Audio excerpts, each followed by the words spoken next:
Hello दोस्तों, कैसे हैं आप लोग। तो 2-3 दिन से क्लास जो है कि रुका हुआ था और आज 2-3 दिन के बाद क्लास चालू करने जा रहे हैं, क्योंकि बीच में जो तबीयत थोड़ी डाउन हो गई थी हमारी। और तो इस समय हम लोग पढ़ रहे हैं भाग 5 जो है केंद्रीय विधायी का 79 से 123 यानी 123 अनुच्छेद 23 123। तो 79 से 123 के बीच में हम लोग इसमें पहुंचे हैं। संयुक्त बैठक 108 पढ़ चुके हैं, ठीक। तो पिछले वीडियो में हम क्या क्या पढ़े थे। संसदीय विशेषाधिकार। संसदीय विशेषाधिकार हमने बताया था कि संसद को एक विशेष अधिकार होता है। संसदीय विशेषाधिकार एक व्यक्तिगत होता है, एक सामूहिक होता है। फिर संसद के कार्य बताया था हमने। संसद के कार्य बताया था। संसद का कार्य होता है कानून का निर्माण करना, वित्तीय नियंत्रण करना, ठीक। तो 5-6 पॉइंट इसमें बताया था। फिर कानून के निर्माण से हमने बताया था कि कानून का निर्माण संसद कैसे करती है, कोई विधेयक लाकर करती है, ठीक। कोई विधेयक लाएगी, उस पर चर्चा होगा, उस पर मतदान होगा। तो कानून के निर्माण में हमने ऐसे 2 विधेयक पढ़ा था, एक सरकारी विधेयक और एक गैर सरकारी विधेयक, ठीक। गैर सरकारी विधेयक, लेकिन प्रकृति रूप से हमने 3 विधेयक बताए थे। एक साधारण विधेयक एक वित्त विधेयक और एक संशोधन विधेयक, ठीक है। संशोधन विधेयक। तो हम साधारण विधेयक पढ़ रहे हैं इस समय, ठीक। तो साधारण विधेयक में हमने बताया था कि दोनों सदन में कोई भी ला सकता है, ठीक। तो दोनों सदन कोई भी ला सकता है। तो जब दोनों सदनों के बीच ये विधेयक, दोनों सदन कोई भी ला सकता है, विधेयक को, साधारण विधेयक को किसी भी सदन में प्रस्तुत किया जा सकता है पहले। तो हमने इसमें ये बताया था कि दोनों सदनों में गतिरोध की स्थिति पैदा होती है। तो हम संयुक्त बैठक बताए थे, संयुक्त बैठक, ठीक। संयुक्त बैठक यही 108 अनुच्छेद, ठीक। अनुच्छेद 108 में बताया गया है। तो यहाँ तक हम लोग पढ़ चुके हैं, ठीक है। अब केंद्रीय विधायिका में अब हम इसके आगे, और ये साधारण विधेयक जो है कि हमारा समाप्त हो चुका था। अब आगे जो है नेक्स्ट पढ़ेंगे हम वित्त विधेयक, ठीक है। देखते हैं वित्त विधेयक। इसी वित्त विधेयक को पढ़ा जाएगा आज। तब वित्त विधेयक के बाद संशोधन विधेयक। हालांकि केंद्रीय विधायिका जो है ना, केंद्रीय विधायिका का 4-5 क्लास, हमको लग रहा है कि 4 क्लास हो चुका है। ये चौथा या 5वां क्लास होगा केंद्रीय विधायिका का। देखिए, हम सोच रहे हैं कि कोई एक टॉपिक जो है केंद्रीय विधायिका से न छूटे। छोटा छोटा क्लास भी पढ़ा रहे हैं, आधे घंटा या तो 35 मिनट या तो 40 मिनट का क्लास चल रहा है। तो एक क्लास या 2 क्लास में तो खत्म होगा नहीं, ठीक। तो पढ़िए और साथ बने रहिए, सपोर्ट भी करिए आप लोग। तो पढ़ेंगे आज हम वित्त विधेयक। अगली हेडिंग है हम लोग की वित्त विधेयक, ठीक है। अनुच्छेद 110। देखिए, वित्त मतलब मनी, ठीक है। Money money. तो अनुच्छेद याद रखिएगा, जैसे ये 110 है ना, तो इसको 1 को एम बना दीजिएगा। हमेशा याद रहेगा कि अनुच्छेद 110 में है, ठीक है। अनुच्छेद 110, 11 को एम बना दीजिएगा, एम ओ, यानी इसको एम ओ बना देंगे मनी। यानी 110 अनुच्छेद में वित्त विधेयक की बात की गई है ना, ठीक। इसमें जो है 6 विषय की बात की गई है। इस 6 विषय का अगर कोई मामला होगा तो वो वित्त विधेयक होगा, ठीक है। जैसे कर लगाना, टैक्स लगाना या कर समाप्त करना। एक विषय, 2 विषय, ठीक। कर लगाना यानी टैक्स लगाना या टैक्स को समाप्त करना, 2 विषय हो गया। एक है संचित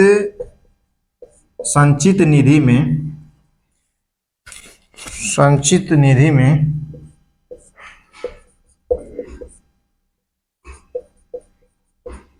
पैसा जमा करना, संचित निधि में पैसा जमा करना या संचित निधि से पैसा निकालना। ठीक। उधार, पांचवा है उधार देना या उधार लेना। देखिए ये 6 विषय याद रखिएगा आप लोग। ये 6 विषय से रिलेटेड अगर कोई भी विधेयक है तो वो वित्त विधेयक में आता है। ठीक। इन 6 विषयों का होना मतलब इसमें से किसी भी एक विषय यानी 6 विषय में से किसी एक विषय का होना वो वित्त विधेयक कहलाता है। समझ में आया आप लोगों को? ये 6 विषय से रिलेटेड विधेयक। देखिए जब ये वित्त विधेयक है ना, वित्त विधेयक, अगर वित्त विधेयक पे लोकसभा अध्यक्ष का हस्ताक्षर हो जाता है तो ये वित्त विधेयक नहीं रह जाता है, तो धन विधेयक हो जाता है। धन विधेयक हो जाता है। देखिए कैसे। अच्छा दूसरा पॉइंट भी समझ लेते हैं। अगर हस्ताक्षर नहीं करता है तो इसको साधारण वित्त विधेयक कहते हैं। साधारण विधेयक नहीं, साधारण वित्त विधेयक। कब वित्त विधेयक कहते हैं? जब लोकसभा अध्यक्ष हस्ताक्षर नहीं करते हैं। ठीक। देखिए एक चीज पॉइंट समझिएगा। वित्त विधेयक अनुच्छेद 110 में इसमें 6 विषय है। 6 विषय से एक भी अगर कोई मामला है तो वित्त विधेयक की श्रेणी में आता है। ठीक। अगर वित्त विधेयक पे अगर लोकसभा का अध्यक्ष जो होता है ना, लोकसभा अध्यक्ष, याद रहे स्पीकर, लोकसभा का स्पीकर, अगर उस विधेयक पे अगर हस्ताक्षर कर दे, लोकसभा अध्यक्ष का अगर हस्ताक्षर हो जाता है तो वित्त विधेयक किस में बदल जाता है? धन विधेयक में। याद रहे आप लोगों को कि वित्त विधेयक पर अगर लोकसभा अध्यक्ष का हस्ताक्षर हो जाए तो धन विधेयक में परिवर्तित हो जाता है। अगर वित्त विधेयक पे अगर उसका हस्ताक्षर नहीं हुआ, वित्त विधेयक जो है अगर इसको लोकसभा में लाया गया, अगर इस पे हस्ताक्षर हुआ तो धन विधेयक, अगर इस पे हस्ताक्षर नहीं हुआ तो उसको साधारण वित्त विधेयक कहते हैं। ठीक। जब लोकसभा अध्यक्ष का हस्ताक्षर नहीं करता है, लोकसभा अध्यक्ष हस्ताक्षर नहीं करता है तो वो साधारण वित्त विधेयक। इससे रिलेटेड समझेंगे। इसका एक वक्तव्य लिख लीजिएगा आप लोग। ठीक। यहाँ मिटा कर लिख दे रहे हैं। देखिए अगर एक सवाल बनाते हैं, अगर इसका सवाल ये है कि सभी धन विधेयक जो है ना वो वित्त विधेयक होता है। आपका ये नोट करके लिख लीजिएगा आप लोग। इसे सवाल पूछता है सभी धन विधेयक वित्त विधेयक होता है। वित्त विधेयक होता है।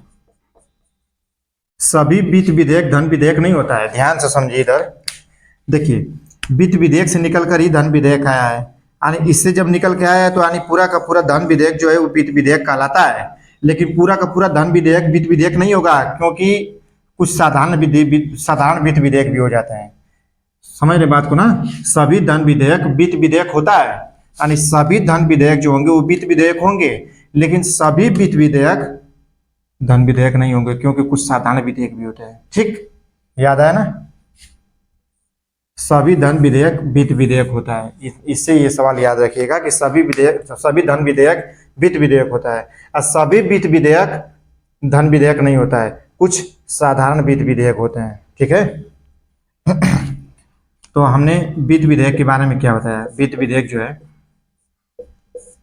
2 तरह के होते हैं। एक होता है प्रमाणित, ठीक, और एक होता है अप्रमाणित। कैसे? प्रमाणित कैसे होता है? जब लोकसभा अध्यक्ष का हस्ताक्षर हो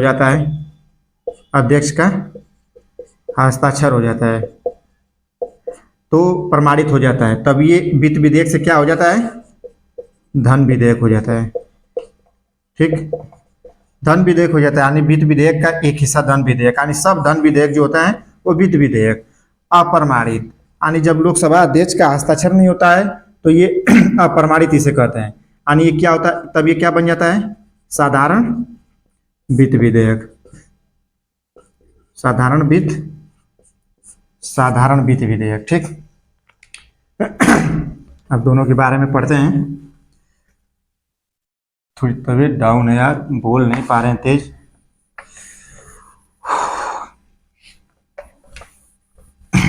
ये दो चीज के बारे में पढ़ना है हम लोगों को, ठीक है। देखिए, धन विधेयक, धन विधेयक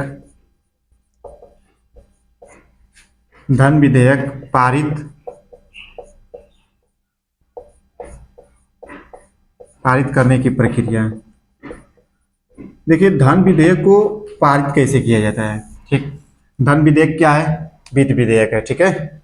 देखिए, हमने बताया कि धन विधेयक, हम कुछ इसमें पॉइंट लिखेंगे नहीं, कुछ बोलेंगे, आप जो है उसको नोट कर लीजिएगा। धन विधेयक पारित करने की प्रक्रिया कब होती है, जब हमने बताया कि वित्त विधेयक के 6 विषय होते हैं। कर लगाना, कर समाप्त करना, संचित निधि में पैसा जमा करना, संचित निधि से पैसा निकालना, उधार देना या लेना। संचित निधि आप लोगों को बताया था ना कि सरकार का ऐसा खाता होता है जिसमें संसद की जरूरत नहीं पड़ती है, उसको भारित व्यय कहते हैं। ठीक है।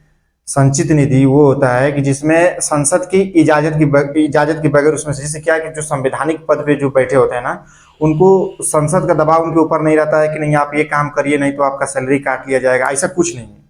ठीक, वो संचित निधि पर भारित व्यय होता है, उनका पैसा जो है कि एकदम उनके अकाउंट में सेफली पहुंच जाएगा, किसी सरकार मतलब किसी भी संसद की जरूरत, मतलब संसद की जरूरत नहीं पड़ेगी इसमें। ठीक, कोई दबाव संवैधानिक अधिकारियों को नहीं बना पाएगा उनके सैलरी को लेकर। ठीक, तो इसमें हमने क्या बताया कि 6 विषय में कोई एक विषय होना अनिवार्य है। 6 विषय में कोई एक विषय होना अनिवार्य है। ठीक, एक विषय होना अनिवार्य है। साथ ही साथ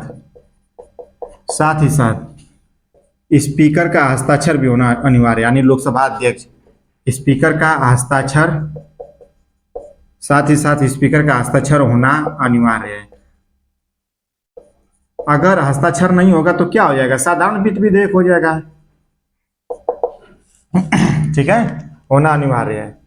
देखिए, इसको राष्ट्रपति के पूर्व अनुमति से, पूर्व यानी राष्ट्रपति की पहले अनुमति होती है, पूर्व अनुमति से इसे पेश किया जाता है। अब पॉइंट से समझेंगे, ठीक है, पॉइंट से ये समझेंगे कि जिसे हमने बताया था कि जो साधारण वित्त विधेयक नहीं, ये वित्त विधेयक साधारण, हमने पहला विधेयक बताया था जिसे हमने 3 विधेयक बताया, साधारण विधेयक, वित्त विधेयक और एक संशोधन विधेयक। तो साधारण विधेयक जो था वो उस सदन के मतलब किसी भी सदन में पहले प्रस्तुत किया जा सकता है, लोकसभा, राज्यसभा, किसी में प्रस्तुत, साधारण बहुमत से पारित कर दिया जाए ना। ठीक, लेकिन इसमें क्या होता है कि केवल लोकसभा में प्रस्तुत किया जाता है।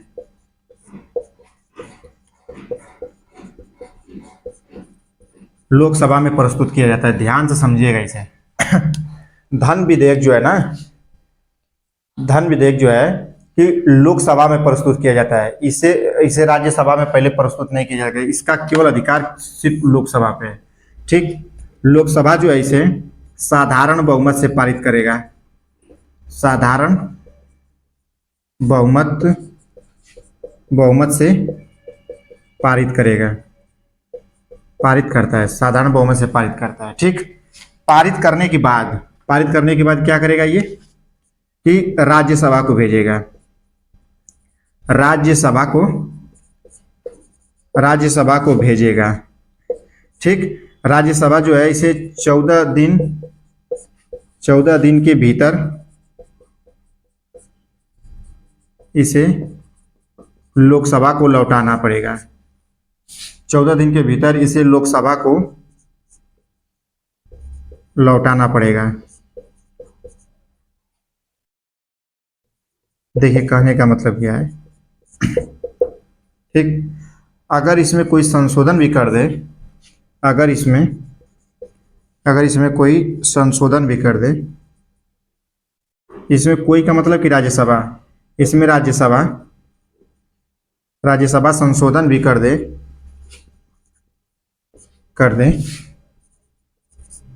तो लोकसभा मानने को बाध्य नहीं है। देखिए ध्यान से समझिएगा कि लोकसभा में सर्वप्रथम इसे प्रस्तुत किया जाता है और ये लोकसभा में ही प्रस्तुत होगा, इसे राज्यसभा से मतलब नहीं है, ठीक। आप ये सोचिए कि साधारण विधेयक की तरह आप इसे राज्यसभा चाहे लोकसभा किसी में से नहीं, इसमें सिर्फ केवल और केवल लोकसभा में प्रस्तुत किया जाएगा। प्रस्तुत ये धन विधेयक कब बनेगा, लोकसभा का अध्यक्ष जब इस पर वित्त विधेयक पर हस्ताक्षर कर देगा तो धन विधेयक, नहीं करेगा तो साधारण वित्त विधेयक। और इसे क्या है ना कि राष्ट्रपति के पूर्व अनुमति से, राष्ट्रपति के पूर्व अनुमति से ही इसको लोकसभा में पेश किया जाएगा, ठीक है। वित्त विधेयक को पेश करने के लिए, प्रस्तुत करने के लिए राष्ट्रपति की पहले अनुमति होती है। राष्ट्रपति अनुमति देगा तो वित्त विधेयक आएगा, वित्त विधेयक जो ले जाया जाएगा लोकसभा अध्यक्ष के पास, उसे हस्ताक्षर कर दिया तो धन विधेयक, ठीक। तो धन विधेयक को साधारण बहुमत से पारित किया जाएगा, ठीक, पारित किया जाएगा। पारित करने के बाद लोकसभा क्या करेगा कि राज्यसभा के पास भेजेगा। ध्यान से, जो नहीं लिखा हूं इसमें अगर कुछ त्रुटि लग रही हो तो लिख लेना बताने के हिसाब से। देखिए राज्यसभा के पास भेजेगा, जब राज्यसभा के पास ये कानून जाएगा ना, मतलब ये धन विधेयक जाएगा तो राज्यसभा इसको रद्द नहीं कर पाएगा।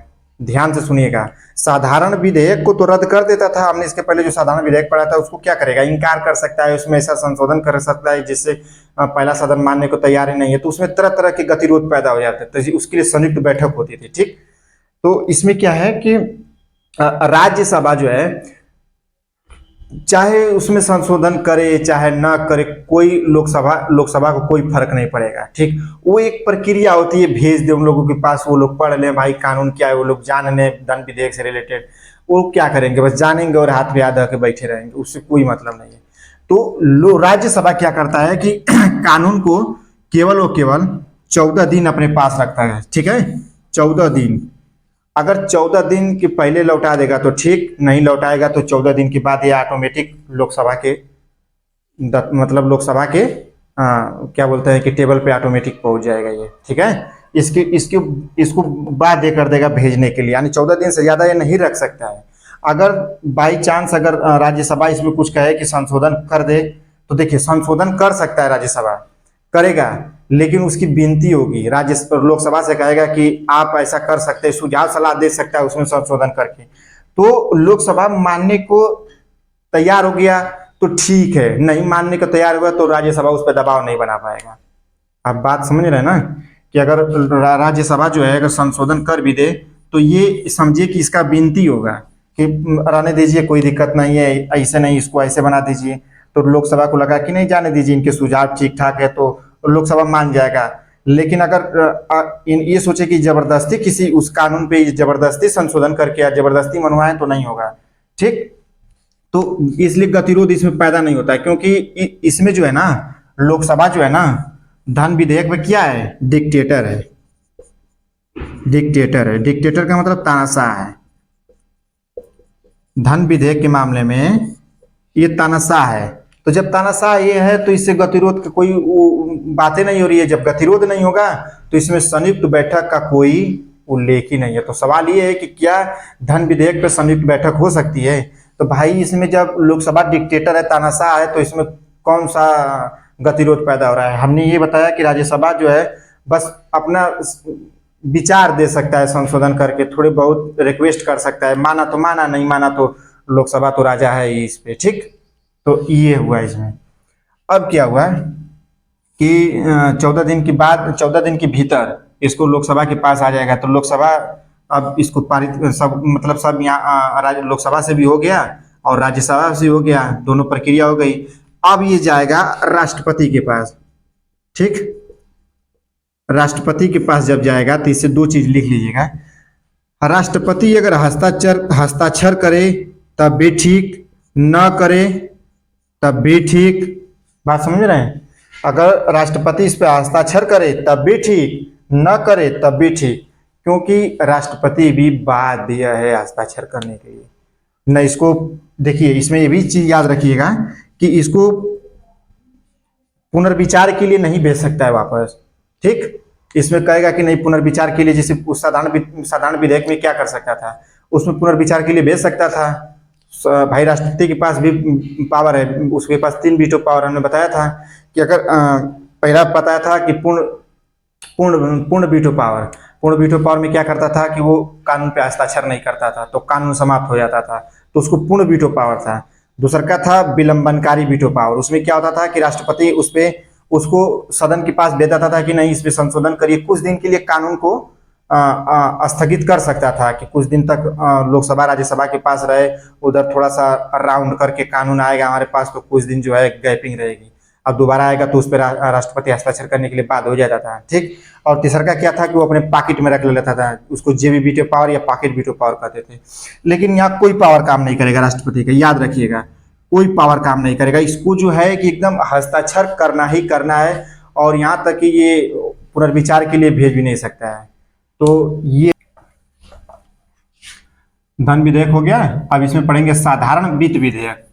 अब साधारण वित्त विधेयक पारित करने के क्या नियम है। साधारण वित्त विधेयक, साधारण वित्त विधेयक, ठीक।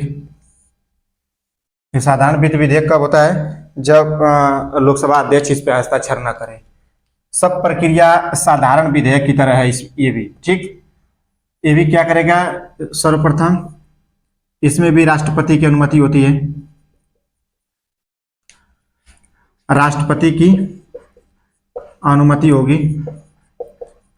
राष्ट्रपति की अनुमति होगी यानी पूर्व सहमति होगी। राष्ट्रपति की पूर्व सहमति के बिना इसे आप जो है कि इसको पारित नहीं कर पाएंगे। और इसमें क्या होगा कि इसे लोकसभा में ही पेश किया जा सकता है सर्वप्रथम, ठीक है। कहाँ पेश होगा, लोकसभा में। लोकसभा जो है इसे साधारण बहुमत से पारित करेगा, सेम उसी तरह पारित करने के बाद कहाँ भेजेगा, राज्यसभा, ठीक। लेकिन धन विधेयक में राज्यसभा का संशोधन करे तो ठीक, ना करे तो ठीक, ये वहाँ इसका कोई रोल नहीं था, लेकिन यहाँ रोल है। अगर ये मना कर दे, अगर ये मना कर दे तो इसमें संयुक्त बैठक होगी, संयुक्त बैठक होगी। अगर ये मना कर देगा राज्यसभा तो दोनों सदनों में गतिरोध हो जाएगा। ध्यान रखिएगा इस बात को कि धन विधेयक में मना करे चाहे ना करे कोई फर्क नहीं पड़ता है, इसमें संयुक्त बैठक, उसमें संयुक्त बैठक नहीं होगी, क्योंकि उसमें लोकसभा जो है वो डिक्टेटर है, तानाशाह है, उसमें उसके इसके सहमति या न सहमति से कोई फर्क नहीं पड़ने वाला है लोकसभा को, ठीक है। तो लोकसभा वहाँ डिक्टेटर था, लेकिन यहाँ साधारण वित्त विधेयक में अगर राज्यसभा की असहमति है तो इस समय क्या होगा कि दोनों के बीच तनाव उत्पन्न होगा, ठीक, दोनों में गतिरोध पैदा होगा। तो जब गतिरोध होगा तो राष्ट्रपति क्या करेगा, संयुक्त बैठक बुलाएगा, फिर इसकी अध्यक्षता कौन करेगा, लोकसभा अध्यक्ष करेगा, ठीक। तो ये है, और इसके बाद जो है कि फिर राष्ट्रपति के पास जाएगा, राष्ट्रपति फिर इसके ऊपर जो चाहेगा वो कर सकता है। संयुक्त बैठक के बाद जो कानून बनता है ना, संयुक्त बैठक के बाद उस पर राष्ट्रपति की जो सहमति होती है ना वो हमेशा पॉजिटिव रहती है, क्योंकि दोनों सदन मिलकर किए हैं, उस पर उसमें कोई असहमति की बात हो ही नहीं सकती है राष्ट्रपति के द्वारा, ठीक। तो ये था आपका साधारण वित्त विधेयक, कुछ खास नहीं, साधारण वित्त विधेयक, साधारण विधेयक, ठीक। उसके बाद दूसरा था वित्त विधेयक। वित्त विधेयक में हमने 2 पढ़ा, धन विधेयक और एक साधारण वित्त विधेयक। अब जो है हमारा तीसरा है संशोधन विधेयक।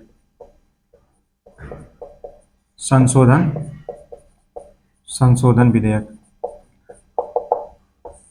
देखिए इसमें क्या होता है कि इस विधेयक से क्या होता है, इस विधेयक से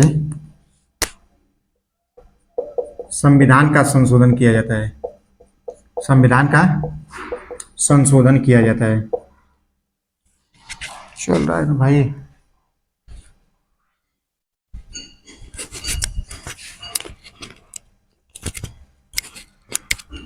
ठीक, संविधान का संशोधन किया जाता है, ठीक।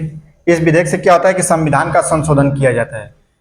दूसरा पॉइंट इसमें यह है, इसे किसी भी सदन में प्रस्तुत किया जा सकता है, किसी भी सदन में प्रस्तुत किया जा सकता है। तीसरा पॉइंट यह है, दोनों सदनों की शक्तियां समान हैं, दोनों सदनों की शक्तियां समान हैं। अच्छा, इसे क्या समझ रहे हैं हम? इसे किसी भी सदन में प्रस्तुत किया जा सकता है, यानी जब संविधान में संशोधन की बात करें ना, तो या तो राज्यसभा में लेके जाइए, लोकसभा में, किसी भी सदन से इस विधेयक को हम पारित करना शुरू कर सकते हैं, क्योंकि इसमें दोनों सदनों की शक्तियां समान है। जब दोनों सदनों की शक्तियां समान है तो इतना याद रखना, एक हो गया लोकसभा, एक राज्यसभा। अगर एक ने भी मना कर दिया कानून को, तो कानून क्या होगा? समाप्त हो जाएगा। नोट करके लिख लीजिएगा कि दोनों सदनों की शक्तियां जो है समान है। अगर कोई भी सदन अगर मना कर दिया कि नहीं तो कानून वहीं समाप्त हो जाएगी। इसमें कोई गतिरोध का बात नहीं होगा, अगर क्योंकि शक्तियां जो है समान है इसमें, ठीक है। तो गतिरोध भले ही पैदा होगा, लेकिन संयुक्त बैठक नहीं होगी। गतिरोध तो दोनों हो सकता है दोनों में, लेकिन संयुक्त बैठक नहीं होगी। इसमें याद रखिएगा, संशोधन के लिए, संविधान के संशोधन के लिए संयुक्त बैठक की जरूरत नहीं होती है। दोनों सदनों की शक्तियां जो है समान होती है। अगर कोई एक सदन इस पे नकारात्मक अगर अपनी शक्ति की बात कर दे, अगर नकारात्मक भाव उत्पन्न कर दे, तो वो कानून वहीं समाप्त हो जाएगा। ठीक, दोनों सदनों की, ठीक है। लिख लीजिएगा कि दोनों सदनों में, अगर चाहे लोकसभा अगर कानून को नकार दे, चाहे राज्यसभा नकार दे, कोई एक नकार दे, तो कानून समाप्त हो जाएगा। कानून समाप्त होने के प्रावधान में यहाँ कोई संयुक्त बैठक नहीं होगी। ठीक, और जो अगला है, राष्ट्रपति के पास जाएगा। मान लीजिए कि अगर दोनों सदन कानून बना भी देते हैं, ठीक, दोनों सदन जो है कानून बना देते हैं, तो राष्ट्रपति के पास विधेयक जाएगा। जब राष्ट्रपति के पास विधेयक जाएगा, तो ये क्या है? हस्ताक्षर करने के लिए बाध्य हैं, ठीक है। राष्ट्रपति के पास जब विधेयक जाएगा ना, तो ये बाध्य हो जाएंगे, यानी ना इसको पुनर्विचार के लिए भी नहीं भेज सकते हैं, इतना याद रखिएगा। पुनर्विचार के लिए भी नहीं भेज सकते हैं।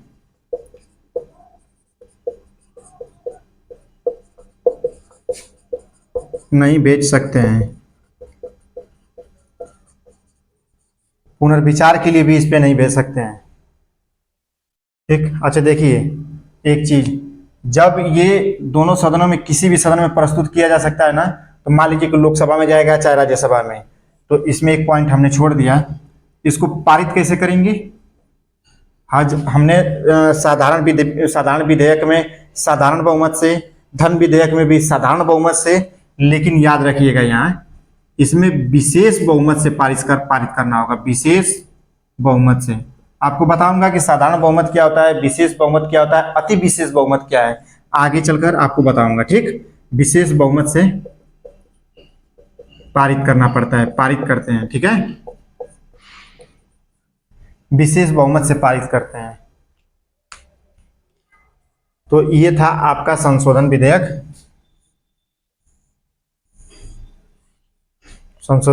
ठीक, तो एक बार तीनों का रिव्यू देख लेते हैं।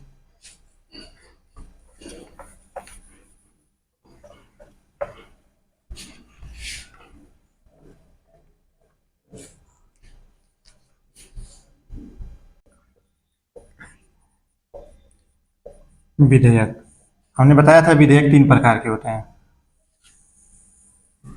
ठीक, पहला क्या बताया था? साधारण विधेयक।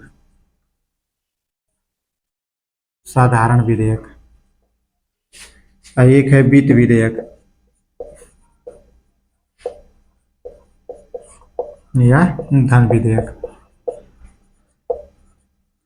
एक है संशोधन विधेयक।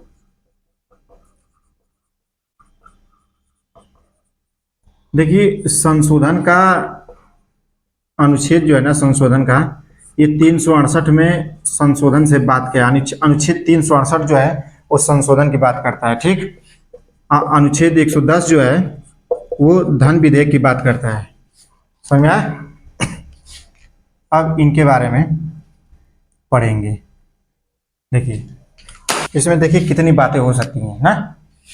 पहली बात जो है प्रस्तुतिकरण की बात कर सकते हैं, प्रस्तुतिकरण। दूसरा बात है सदनों की शक्तियां। ठीक, तीसरा बात है इसमें बहुमत। ठीक, चौथा है राष्ट्रपति की अनुमति। ठीक,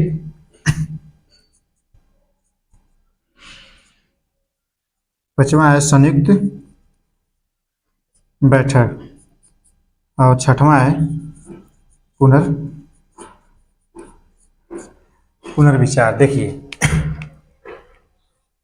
प्रस्तुतिकरण जो है साधारण विधेयक से रिलेटेड है। प्रस्तुत बताइए कि हम प्रस्तुतिकरण साधारण विधेयक को हम दोनों सदनों में, किस सदन में प्रस्तुत कर सकते हैं? दोनों सदनों में, दोनों सदनों में। ठीक,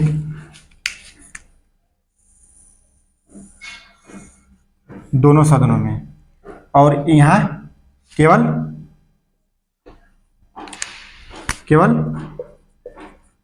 लोकसभा में। हमने बताया था ना कि लोकसभा में सिर्फ धन विधेयक और वित्त विधेयक को ही पारित किया जा सकता है। ठीक है, केवल लोकसभा में। यहाँ और संशोधन विधेयक दोनों सदनों में, दोनों यानी दोनों सदन में, किसी भी सदन में प्रस्तुत किया जा सकता है। दोनों सदनों की शक्तियां, इसमें बताइए कि दोनों सदनों की शक्तियां जो है साधारण विधेयक में लेकर क्या है? समान है। ठीक, इसमें विशेषाधिकार है। किसको? इसमें शक्तियां समान नहीं है, इसमें विशेषाधिकार है। किसको? लोकसभा को। ठीक, लोकसभा को। आज संशोधन विधेयक में सदनों की शक्तियां क्या है? इसमें भी समान है, इसमें भी समान है। ठीक, दोनों में किसी भी सदन में प्रस्तुत किया जा सकता है। अगर एक ने मना कर दिया तो यहाँ पे जो है कि कोई गतिरोध नहीं, लेकिन यहाँ भी समान है। अगर एक ने मना कर दिया तो साधारण विधेयक को लेकर यहाँ पर संयुक्त बैठक हो सकती है। ठीक, ये बहुमत क्या है इसके लिए? साधारण बहुमत से इसे पारित कर सकते हैं। साधारण विधेयक को साधारण बहुमत से, वित्त विधेयक या धन विधेयक को भी साधारण बहुमत से, इसको भी साधारण बहुमत से, संशोधन विधेयक को विशेष बहुमत से, विशेष बहुमत से। ठीक, राष्ट्रपति की अनुमति, इसमें जो है राष्ट्रपति के ऊपर है। राष्ट्रपति की अनुमति हाँ भी या ना भी। इसमें क्या है? इसमें बाध्य है। इसमें बाध्य, सीधा सीधा लिख लो कि बाध्य नहीं है, बाध्य नहीं है। वो कुछ भी कर सकता है, वीटो का पावर कर सकता है अपने। ठीक, इसमें बाध्य है, राष्ट्रपति को हस्ताक्षर करना ही करना है। इसमें भी राष्ट्रपति को हस्ताक्षर करना ही करना है। इसका मतलब कि ये राष्ट्रपति का जो अनुमति है ना, वो उसमें बाध्य है, यानी इसमें बाध्य कर देता है कि अगर संशोधन विधेयक को लेकर अगर दोनों सदन जो है कि अगर पारित करके अगर विधेयक को आगे भेज दिए हैं, विशेष बहुमत से पारित कर दिए हैं, तो जब राष्ट्रपति के पास आएगा तो राष्ट्रपति इसके ऊपर वीटो का पावर नहीं कर पाएगा। इसके ऊपर भी वीटो का पावर नहीं कर पाएगा, इसके ऊपर वीटो का पावर कर सकता है। ठीक, संयुक्त बैठक, इसमें संयुक्त बैठक हो सकती है। ठीक, हो सकती है संयुक्त बैठक। हमने बताया था गतिरोध होगा तो होगा, इसमें संयुक्त बैठक नहीं होगी क्योंकि इसमें लोकसभा डिक्टेटर है, नहीं होगा, संयुक्त बैठक नहीं होगा। इसमें जो है दोनों सदनों की शक्तियां जो है समान है, तो इसमें क्या होगा कि इसमें भी नहीं होगा।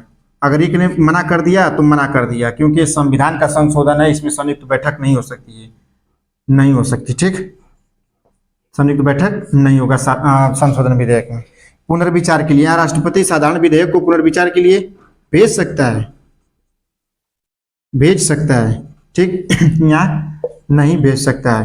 क्यों? क्योंकि पुनर्विचार की यहाँ बातें नहीं हो सकती है, नहीं भेज सकता है।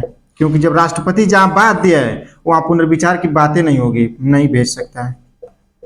ठीक, यहाँ भी नहीं भेज सकता, क्योंकि यहाँ जब साइन करने के लिए बात दिया है तो फिर विचार के लिए क्यों भेजेगा? नहीं भेज सकता है।